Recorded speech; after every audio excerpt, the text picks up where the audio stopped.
প্রিয় খামারি ভাইয়েরা, আসসালামু আলাইকুম। তো আমরা আজকে আমাদের বিকেলের যে কর্মযজ্ঞ দেখেন, আমরা এইভাবেই কিন্তু খামার পরিষ্কার করি প্রতিদিন। তার কারণ পরিষ্কার পরিচ্ছন্নতা থাকা খুবই ভালো, আর গরুর ফার্মে রাখলে তো গরু অনেক ইনশাল্লাহ ভালো থাকে।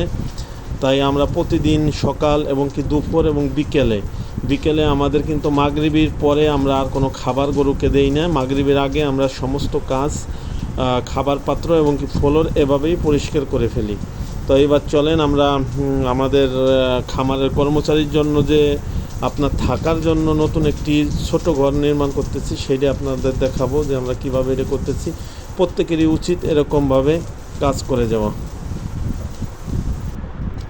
তো আমরা এই যে আমাদের থাকার কর্মচারীর জন্য ওই পাশে একটি ঘর আছে, আরও একটি ঘর আমরা করতেছি। অবশ্যই আমাদের শুধু খামার না, আমাদের কারখানা নতুন প্রজেক্টের কাজ চলতেছে, এইখানেও আমাদের কর্মচারী লাগবে। তাই আমাদের সেই কর্মচারীর জন্য এইখানে থাকার জন্য একটা ঘর তৈরি করতেছি।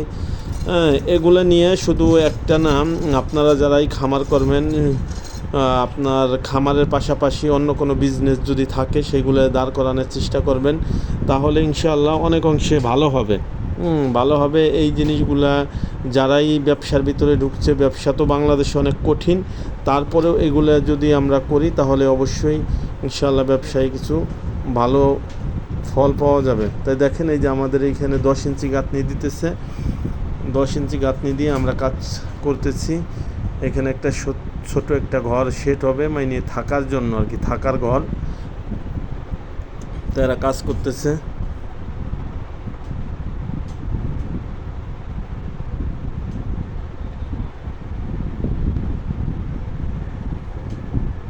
আকাশে প্রচুর পরিমাণ মেঘ, তারপরেও আমাদের কাজ কর্মযোগ্য চলতেছে। যদি বৃষ্টি হয় দুপুর পর্যন্ত, তাই হয়তো বা আমাদের কাজ বিঘ্ন ঘটবে। তাই আপনারা দেখতে পাচ্ছেন